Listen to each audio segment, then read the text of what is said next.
Hello and welcome to today's Templar Report with me, a guest presenter, Jim Dowson. How are you this fine Monday morning? Good to be back, isn't it? Well, I think it's good to be back at work because I like working. In fact, I'm never away from working, so I'm no back. I'm just where I always am. Port Gallio, how are you doing, Gallo? God bless you, Jacob Lewis, Joseph Taylor, Westover, Anthony Robello, Michael McGuffin, Joe Heidelberg. God bless you. Oh, wait a minute. Something's happening. Oh, are we all right? Oh. I don't know if I'm on. I don't know where I am. Am I here? Am I not here? I think I'm here. Just let me know if I've popped up anywhere, if you don't mind. I've got to presume that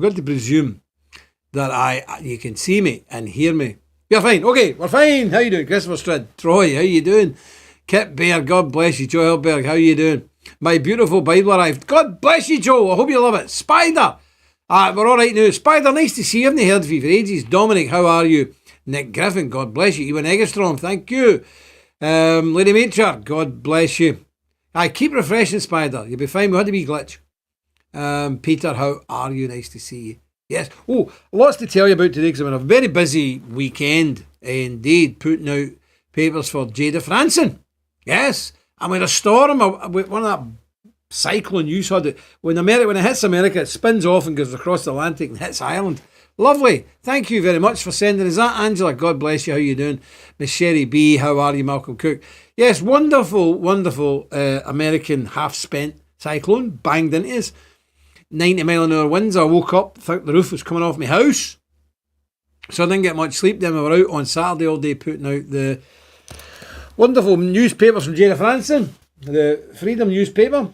And of course, Big Niall and Ireland's got one as well, but there we go, Freedom. Now the thing is, Jada's done that well with these. They're sold out, more or less, and it's a big problem getting more printed. So, we have to keep that in our prayers. But yep, I got 1,700 handed out on Saturday. 1,700. And about another 600 or 700. So, out to distributors. So, about 2,500 in one day when the crowd was no more than 700, 800 crowd. But that's how many we get out. Because people come and go, don't they? So let's try to work it out. How come I've gave out double the newspapers of the people who were actually there? But that's it. People come for a while, go away and come back. So that's the way it is.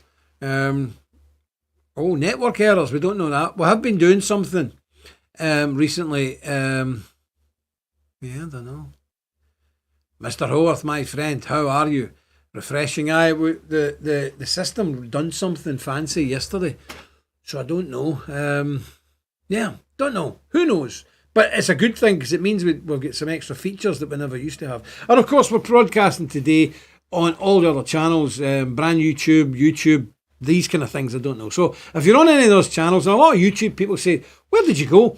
My goodness, we're fed up telling you. We're now on our own platform, which is called purged.tv. Purged. There's an advert for it in Jada's paper. Wait a minute, I'll find it. Hold on, bear with me. Then I've got a wee bit of scripture done. Wait a minute. Hold on. It's quite a big paper, this, you know. You don't realise that. There it's there. Look, can you see it? Where is it? I can't see. I need to stand up. Purge.tv. Purge.tv. So all you people over on YouTube, we are on Purged. Purged.tv. That's our platform, alright? Come and see us there. It's much better. No censorship. So I've got to be careful today because we're on YouTube, so I've got to be a bit sensible, which I do not like one bit. Oh, my nose is breaking out. Right, let's get back to the scriptures. We're on chapter 11 of the Proverbs and the last verse 31. Hear ye the words of the Lord. Behold, the righteous shall be recompensed in the earth, much more the wicked and the sinner. Amen. And, obviously, not just recompense might not necessarily and probably doesn't mean financially, but many other ways in your life. Your life will be enriched much more than the wicked and the unrepentant sinners. Amen. And we know the good Lord will add his blessing to this, the public reading of his infallible, inspired, and inerrant word. And the people of God said, amen and amen indeed. Yes. There we go. I was talking to some good brothers today. Nice brothers, but they go to these modern churches and they'd never even heard. You know how we recite the Apostles' Creed, I believe in the Holy Apostolic Catholic Church? They say, well, I'm not Catholic. How's that? That's the Apostles' Creed. And the other one, the Our Father. Never heard of these things. The Nicene Creed and things like that. Never heard of this. The Apostles' Creed, Nicene Creed. These are from the 3rd century. These are the things that actually brought together the Christian church. Most modern, even Baptists, never heard of it. It's quite incredible how they survived 1700 years, but in the last 30 years, they've been wiped out. That's these wretched modern Bibles. I'm telling you, unless, and even my Catholic friends agree now, unless it's KJV or authorised version, whatever you want to call it, it ain't a Bible. It's a collection of people's opinions. Because I don't know if any of you know this. That's them old Bibles, remember, from Tennessee, 1964. It's my favourite Bible. I refuse to touch it even half the time because it's so nice. But I've got plenty more, don't worry. Here's the thing that people don't understand. The King James is a literal translation. So like 40 men sat in Hampton Court way back in the 1590s and in 1600s and sat there for years. All the leading brains of Europe, of Christendom, were locked in that palace for years. A decade, I think it was. To literally translate from the Latin and whatnot exactly what the Bible said, studiously. And they didn't think, well, it might mean that, or maybe he meant this, but it was the time he lived in. No. Absolutely. Word for word. Jot and tittle. Bang. Done. Okay? From the 1880s, the Revised Standard Version, the RVS, the American Standard Version, the hideous Good News Bible, which is very bad news, and the NIV, they're different. Firstly, the RSV uses very dubious manuscripts that were found in a trash can in Mount Sinai, really. So the monks kept them in there for 1,500 years, then decided to throw them out. Who are you kidding? And the other forms were supposedly dug up in the Vatican. But there's like 53 manuscripts in the new Bibles. All in the new Bibles. There's like 2,500 manuscripts checked. One against the other. Make sure they say the same thing goes into this. So 2,500 against 50. You take your pick. And then, to make matters worse, they started a thing called dynamic translations, okay? The NIV is completely the product of a dynamic translation. What does that mean? I hear you say. Yes, I did. I heard you say it. What does that mean? Right, well, you get a room, and it's not for decades like the King James. It's a load of balloons who are not scholars or linguistic experts at all. It's a load of idiots drawn from the Jehovah's Witnesses, the Mormons, all sorts of spiritual realms. And they are all sitting in the room for a couple of months and they decide, right, okay, for example, when you read this bit about women remaining silent in churches, they don't translate it. No. Or what you probably think is, well, they make the English modern because the King James is now in these, so they just change it to modern English. No, they don't do that. They sit down and they say, right, Paul's saying that because he lived in a misogynistic age where men were vicious and cruel to women and women were kept under subjugation. So obviously in a modern day, you would never say that. So then they change it to what they think Paul might have said, given if he'd lived in a more enlightened and progressive time. That's dynamic translation. So it's taking what was said in the Bible and putting it in a modern context. It's not making modern words out of the old King James. No. It's actually interpreting how Paul was feeling at the time, what his background was, how he grew up, and why he would come to these misogynistic conclusions. So therefore, that's dynamic translation. And they do that right through the NIV. Dynamic translation. So it is not a Bible. It's the opinions of a load of ungodly reprobates who sat in a room for a wee while, probably drinking while they messed up the Bibles. And older people will know this. There's a queer difference between Christians in 2022 than there was in 1972. A different breed. I don't even recognise Christians. I think, what, you're a Christian? Strange bunch, and it's all love and joy and peace and loveliness and Jesus is great. Being a Christian's wonderful. Well, being a Christian, most parts of history, 99% of history has been very dangerous, fraught with danger, and met very often with death. They don't like that because they've been brought up in a diet of milk. They've never had tough meat to chew into. So when the persecution comes, the millions of Christians they see it there, they'll run for their lives. because it's all a joke to them. It's all fun. And being a Christian is not fun. And not listening to Joel Osteen or his contemporaries babbling a load of old nonsense and telling you how wonderful Jesus loves you. Do you have your credit card? Yeah. The minute that stops, they're gone. So there you go. Let's see. I realise some of the language in RSV is more liberal, but I look past it. I said NSV study Bible. I think that said NSV is the best study Bible. Yeah. No, the RSV, I could give a full programme on it. The RSV was put together by John Westcott and Anthony Hort, two Oxford professors who were in the Theosophical Society with Madame Blavatsky. They're the ones who came up with two manuscripts that they found in a bin in Sinai. What nonsense. Those two were demonic devil worshippers. They put together the RSV. Throw it in the bin. Or as one of our brothers done, burn it so nobody else gets tainted with it.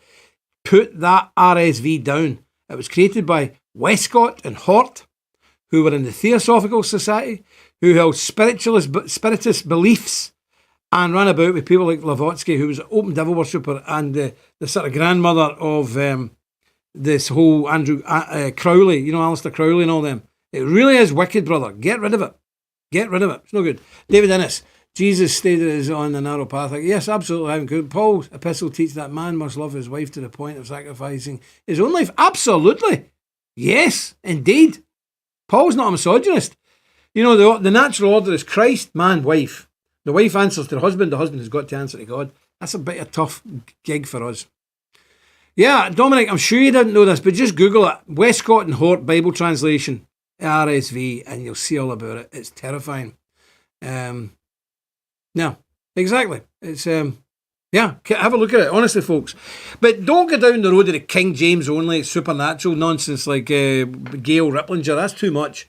The King James is not 100% perfect. There are slight linguistic errors with it, as anything that man touches, but it is by far, by a country mile, the most accurate, most reliable Bible man has up to this point. That's it. And judge by their fruits you shall know them. Look under the King James's time, the last 400 years, what the West has achieved, the Christian world has achieved. Mighty things. We've had the NIV in that for 30, 40 years. Churches fell apart. And look at the people who read these things. You become what you read. If you read the King James, you'll become quite tough and quite staunch in the faith. Your yea will be yea and your nay will be nay. You read the NIV or the RSV or any of these other things, your bones start dissolving, don't you? You become a floppy guy. We don't want to be floppy guys. We want to be tough guys. We want to be strong. And we are. So there we go. Right. What am I going to show you? Let me show you that it's all happening. Yep. Look in Australia now. The Aussies are out. They've got themselves into the area where the Parliament is. Well done, the Aussies. Have a wee look. Cheer yourself up.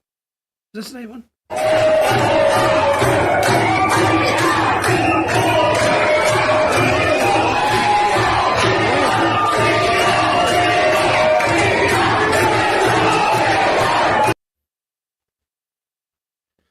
That was a wee short clip, wasn't it?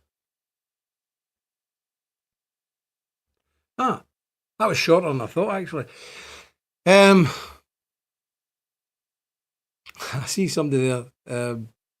The King James, next saying the language in the King James is beautiful and it will filter through in your own life and people will think you're ever so clever because you talk and speak in a more eloquent way. Ivan Cooper says verily means truly. People don't even know what truly means. They've done a good job on smashing people's intellect in this country. Sure it's the same in America. Spider says good on them. Absolutely.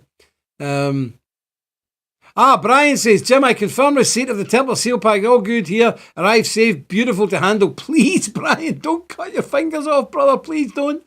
But I'm glad you've got it. Well done. God bless you. And Brian, thank you for being so generous and buying as much stuff as you do. It really helps us. It really helps us. Paul Telfer, can't receive a picture. What you have to do, Paul, put it off and then on. Click it off, put it on. Restart again. I just want a KVB with modern language, and NSV was the only Bible but Dominic, the New Revised Standard Version is not like a King James. It's written from different manuscripts. It's not like the King James. There is nothing like the King James other than the King James. Not even the New King James is like the King James. That's it, my friend. You know, that's it. Learn the language. Good day, Ken Wood. Late as usual. Late on parade, sir. Name and number. Name and number, laddie. You've heard that a few times before, Ken, haven't you? In the old days. Name and number, son. We call it laddie. I used to get name and number, laddie. You ugly wee horror dowsing. That's what the RSM used to say to me. You wouldn't be allowed to say that now because it would offend me and I would be upset and I wouldn't be able to perform my duties as a soldier because he had destabilised my mental faculties. I tell you, my RSM done worse than that. And I mean kicking where you shouldn't kick a man many a time. Nasty piece of work it was. But anyway, that's the way it is. Yeah, Dominic, you stick to the KGV. You'll pick it up and you'll get there. Don't worry. Right, let me show you this. I want to show you the 65th biggest army in the world. Who do you think they are? Uzbekistan, South Africa, Mozambique maybe. I don't know. Who do you think it is? That's quite a big army, by the way. That's a big army. In the top hundreds of armies in the... Get network error? I don't know. The techie man needs to look into it. I know nothing. But if some of these who are still there, have a wee look. No sound or video. Oh, I don't know if I'm here or I'm not here. I don't know. Switch off, switch on again. But who do you think it is? 60 odd biggest army on the planet, armed body of men on the planet. It is the NYPD. As the body goes by, all the policemen are saluting.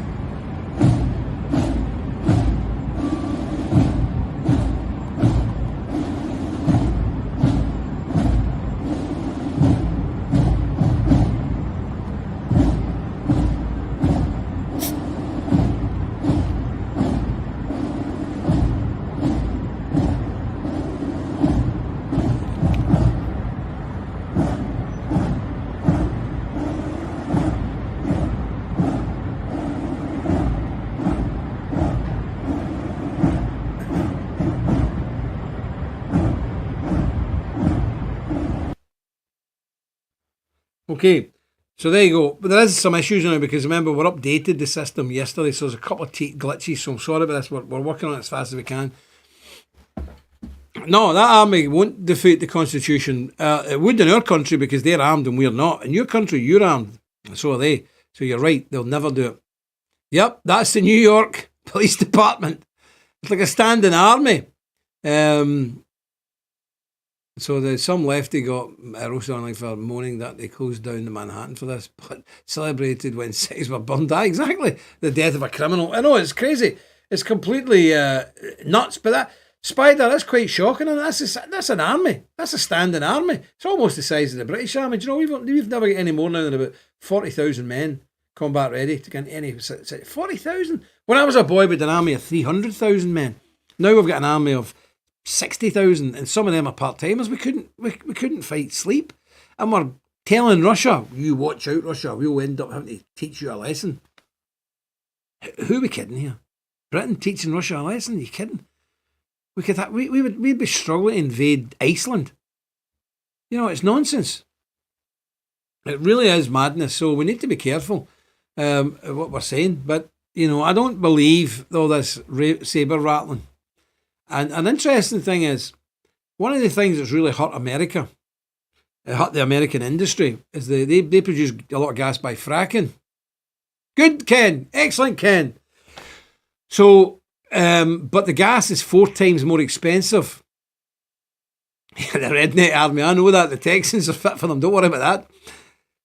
But anyway, Russian gas, American gas, you know, gas, LPG gas, that kind of gas for working cookers and all that. It's 4 times more expensive than Russian gas through that pipeline that goes through Ukraine and into Germany.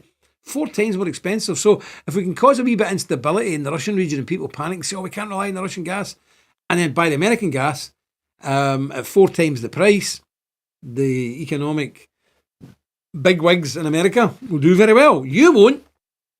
The riggers won't. The guys producing it won't. They won't get a pay rise. But the shareholders will get a big bonus and the big fat cats will do well. And seriously, that's all the thing is about. That's it. Scorpion say if things keep going, there will be a lot more funerals. Yeah, absolutely. Patience is growing very short. Well, can we all join together? Let's all join hands in a collective. Well done, Canada. Canada's never known for shouting and bawling and causing trouble. The Canadians are about the most polite people you could ever meet. And they're about the nicest people we could ever meet. I got that accent good, didn't I? About. It's very Scottish, actually. They're great people. They're lovely people, but they don't shout and bawl and protest. They're like the civilised version of our American cousins, the Canadians. The Americans are wild men with the spirit of freedom running deep. It's hard to put a harness on a Yank, or a Southern man. You cannot harness American people. They do not like it, and they will buck and kick you off their back when you get on it.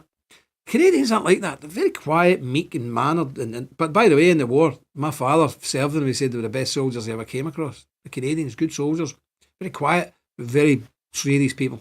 So anyway, Trudeau has managed to do what nobody else has ever done. He's upset the Canadians. They annoyed them. They annoyed them so much that they're out in the streets now, and 10,000 trucks are now sitting in Ottawa and people coming from all over the country to join them. So well done, America. Douce vault to the Canadians. Because I know them, I said the Americans there as well, because the Americans are now mobilising. So God bless you. It's no often the Canadians are in front of the Americans, but there we go. So God bless the Canadians. May God strengthen your arm in this protest.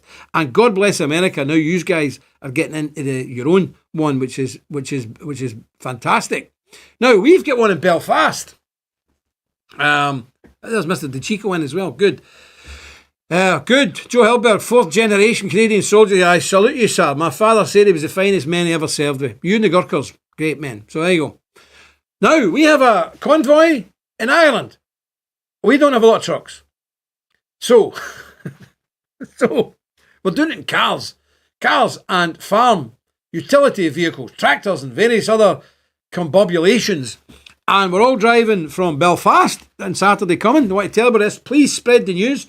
They're all meeting at that shopping centre down in West Belfast, just near the Balls and the Falls. And that stupid thing they built with public money on the motorway. On the Falls side, not the Catholic side, not on the Protestant side. We're all meeting in the big shopping centre car park there. I think it's 1 o'clock on Saturday. Then proceeding to drive in convoy to Dublin, crossing the Rio Grande, crossing the border to down to Dublin, where the convoy will pick up all the Dublin protesters, and then in convoy everybody will drive all the way back up to Belfast. So by about 5 in the evening we will have thousands of vehicles in Belfast, which is a tiny city. It's got 300,000-400,000 people, but the city centre is minute. It's got about 4 main streets, so they're only about 50-60 feet across. Belfast going to shut down. Yep. So I remember the 2000 fuel blockade. Yep, I was there. Grangemouth. I was picketing Grangemouth refinery. I was there. But again, people who didn't know what they were doing and were the organisers, people who were easily bought and promised seats in Parliament and money, and they all caved in. Terrible. We've had 700 motorbike rally around the Capitol building. Very good, that's right. Nah, not much of anything done, Ken, apart from just feeling that you're doing something and getting men together and they exchange numbers, they become lifelong friends, and then with some big harms, then we've got tentacles everywhere all over the country. So meeting up and demonstrating is never a futile thing. I mean, it is futile in itself, of course, non-arms. That's why I went to Belfast on Saturday. Massive storm, wind, horrible. And we had these big queer pictures, I must show you them, or Wednesday I'll show you. Big fins sticking out my back with Freedom newspaper sign, like big mad thing sticking out my back. Funny, a big pole, then this thing goes on it. It looked ridiculous. It looked like Tinkerbell the fairy. But anyway, I don't care. I was doing it. And we get ready, as I say, 1,700 papers on the ground to people, and more away to distributors. So 2,500 papers out like that. 3 or 4 hours work. Job done. And it was a good day. Excellent day. But Jada's papers, these are going wild. We're going wild. But she's hoping to get more done, and we must pray that happens, because everybody's tapped out, everybody's skint, everybody's penniless. So we're just hoping that the Lord works and gets the next lot out. We may actually start putting these in the site or something at some point if we do get more. I don't know. We'll see. But there we go. We look daft. I mean, you want to see me with this big stupid shark's fin thing on. Get your papers here. People are looking, saying Dowson's went into second cell to these demented. But anyway, you got to do it. Who cares? You got to do it. Zero arrests, Ottawa police said. I should think that we're law-abiding people, we're not violent maniacs. The person Ottawa police should be arresting is Justin Trudeau for being a despotic dictator, spoilt brat, and all-round nasty piece of work. That's what I don't know if there's a crime with that, but there should be. He should be locked up for trying to pervert the rule of law and decency and the freedom of the people of Canada. It's outrageous. It's not good at all. Ivan Cooper said, got my leaflet today. Very nice. Good. Excellent. We're getting Lady Matechard just donated to the reprint. Good. God bless you. You know, we're slow and it's been a terrible 3 or 4 months because of the backlog we had, but it's took us all of December and all of January to get cleared with everything. It's quite wild. The usual couple of wee bits and bobs to go out, but basically we've done what we're doing. Now, let me just show you. What have we got here? Now, we've got more truckers. I want to show you this. Have a look. Look at they go forever. This is by Ancestry outside of Edmonton, heading to Calgary, January 23rd, 2022. Convoy. More than trucks. Lots of cars and trucks. Very impressive. Goes on forever.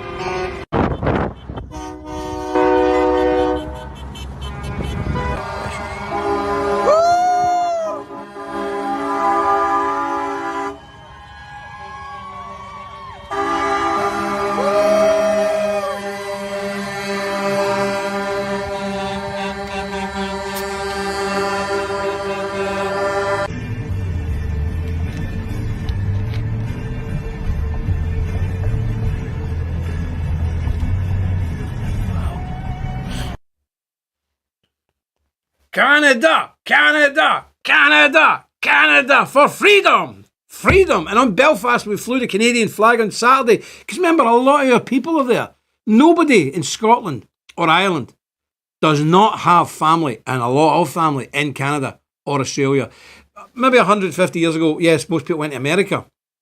But in living memory, nearly all our people, and you're talking about, I mean, Ireland should have a population of 50 million. Scotland should have a population of 60 or 70 million by now.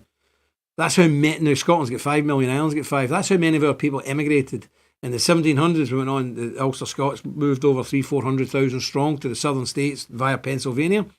In the 1840s and 50s, the Irish went, huge numbers because of the famine, went to America. But since then, all of our families have went to Canada, number 1 choice, and Australia, number 2 choice. I've got a sister in Australia, I've got cousins in Canada. So we are very, very close to these people. I know it's hard for maybe Americans to understand that, but we have much kin, many living kin in Canada and Australia. Most days are on the phone once a week to our Canadian family or our Australian family. So we're very close to these people. And of course, historically, America's our cousins as well. So, you know, you are our people. The Welsh. Ken, what about the Welsh? I'm sorry to the Welsh people. Yeah, the Welsh went, if you looked at the Wisconsin, did you not know this? Look at the Wisconsin flag. There's a miner there. That miner's a Welsh miner. The first people who were brought into Wisconsin were Welsh miners in big numbers to do the mining. So the Wisconsin flag's got a Welshman, and you can tell because he's got a Welshman's hat on. Very distinctive black kind of thing. So that's what's on the flag of Wisconsin, is a Welshman, a Welsh miner with a Welsh miner's hat on. I don't know if you knew that, but I've been in Wisconsin many times.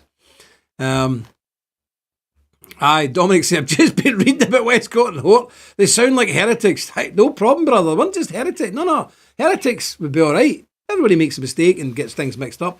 They were demonic devil worshippers. They were up to their eyeballs in the occult. That's worse than being a heretic.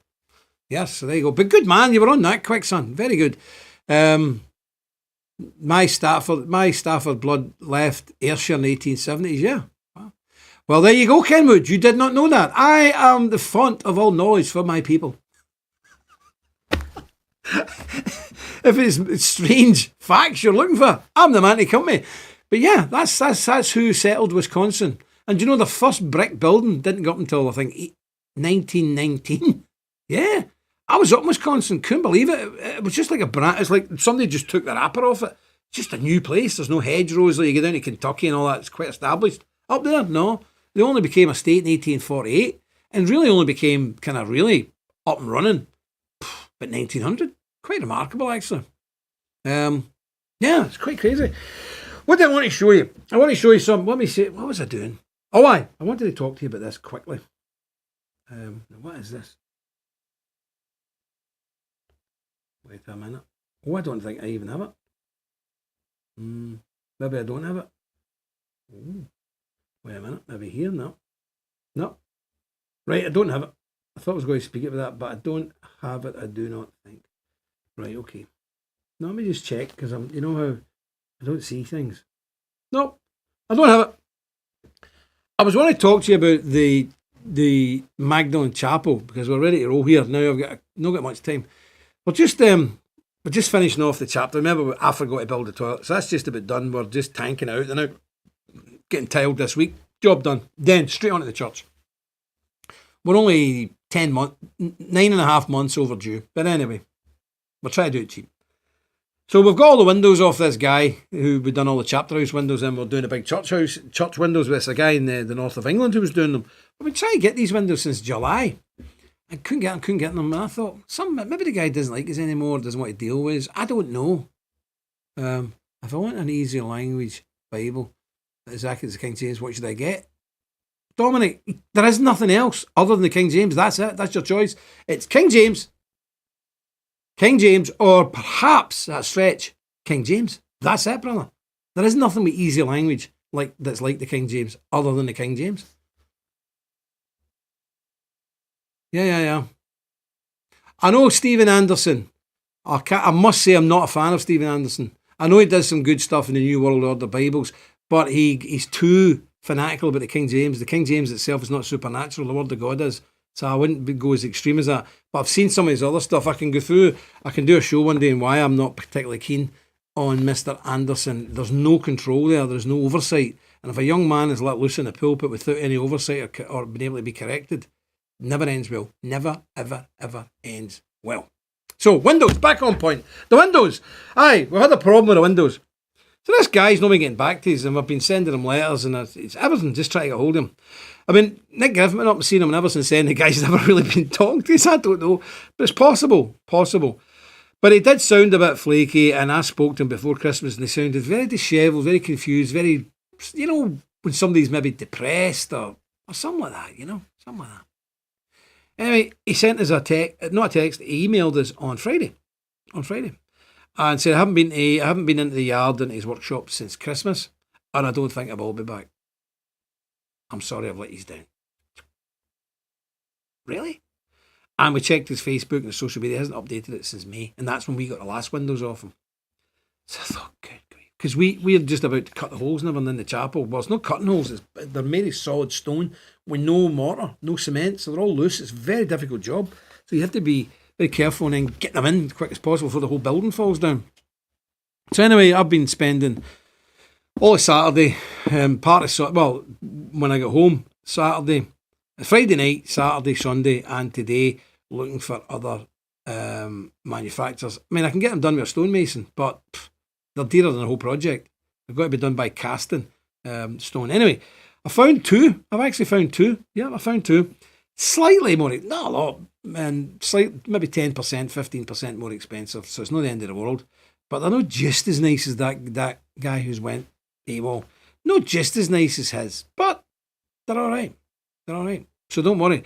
And we're waiting till maybe about April before we gather up everybody's panels, for the dedications in the windows. So don't worry about any of that. It's the same old. Maybe just no as ornate or fancy. But then I thought to myself, do you know something? God's in control here. And maybe those ones that I'd already picked, it might have just been too fancy for an old Irish 400-year-old chapel. It might just have been out of sync. Do you know what I mean? So maybe God's right. Maybe God done this because he's saying, Jim, they'll look too fancy. They'll look like something that should be in Harvard or something like that, or Oxford or Cambridge. So these ones are a bit plainer. Still beautiful. Actually a bit heavy, a bit chunkier, but they're beautiful. But they don't have all the scrolly things at the sides. They're Gothic windows, but they're not just as ornate. And the more I think about it, I think God's right. I think the other ones would have been a wee bit too much finesse, like something the Frenchies would put in one of their chapels, Well, most of us aren't Frenchies.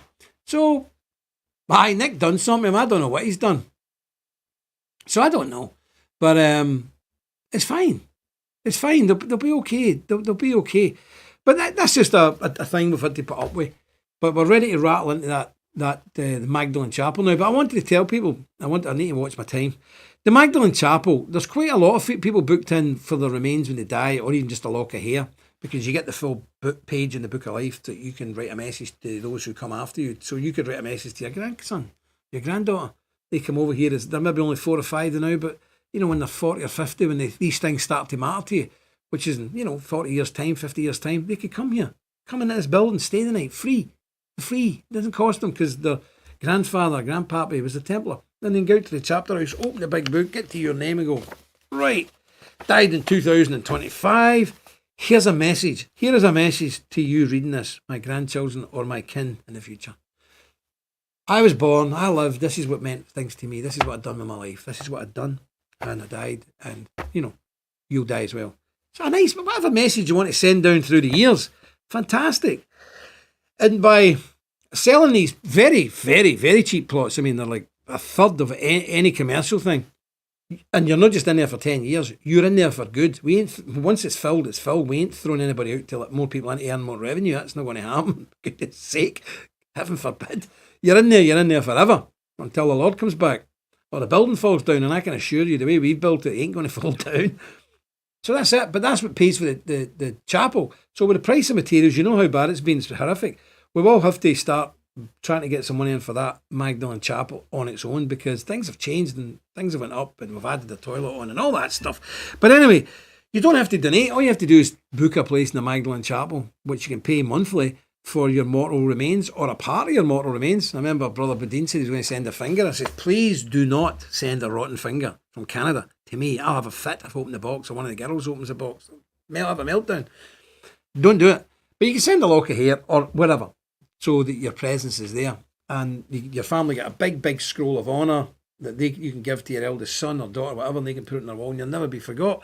Because the trouble is, when people get cremated, the ashes are okay for a generation. Bang, then they're gone. Nobody can ever find 2 generations ago's ashes. Nobody knows where they go. They just disappear, or people throw them out. And that's it. Or they bury them in a wee garden, then they sell the house, and then you're sitting there with a load of strangers' dogs urinating on your head. You don't need that. You don't need that. So, you know what I mean? You don't want that. At least you'll be somewhere where you'll be immortalised in stone, in a wee stone casket in the Magdalen Chapel. And every single day in there, there'll be chants, there'll be prayers, there'll be devotions and candles and everything. And it's just, I know you're dead and all that, but it's just nice, in my opinion. It's just nice. That's what I think anyway. But that would pay for all. If we get 20, 30 people signed up, I don't have to ask any for money or beg for donations to get it finished. I don't want to be doing that. I've got other things to do with my time. And you've got better things to do with your money and time listening to me. But that's all we need to do, is get about 20 people booked into that Magdalen Chapel on top of what we've got there now, and the job's done. That's it.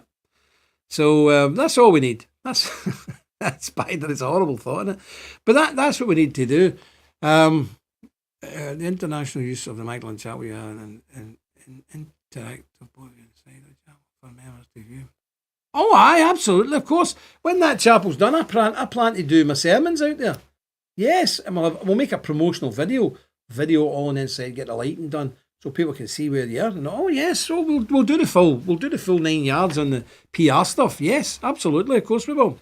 And today I was trying to buy for outside the church, the walkway, I was trying to buy solid granite, silver granite slabs, dirt cheap off a man about 50 miles away. And then he went, I've sold them. I said, what are you making a deal for and selling? But anyway, the Lord in his wisdom. I never noticed they were smooth, polished granite. You couldn't have them outside the church in Ireland with the rain. The minute you stood in that, you'd be gone. There'd be a spate of deaths in there. But you say the Lord looks after you. I would have went out and got them today. But he was such a dishonourable man, he sold them to somebody else anyway. So isn't that marvellous? Because if I'd have bought them, that'd have been a death trap. Smooth, polished granite. Oh, any water on that, boom, it's like ice. So God is in control of this project every step of the way, from the windows that we thought we'd been let down with, but probably not, to the granite. It's fantastic. So we've been saved. We've been saved on 2 occasions there of doing the wrong thing. So it's pretty wonderful. There's a link there. Reserve your space for the Magdalen Chapel. Not unless you think you're going to live forever, but let me tell you, you won't. I think it's a very worthwhile thing doing. I think it's worthwhile for your children and your grandchildren, your great-grandchildren and your great-great-grandchildren.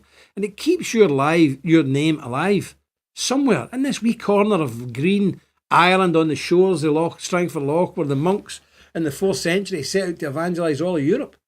It's a really historical place, and you're amongst your friends.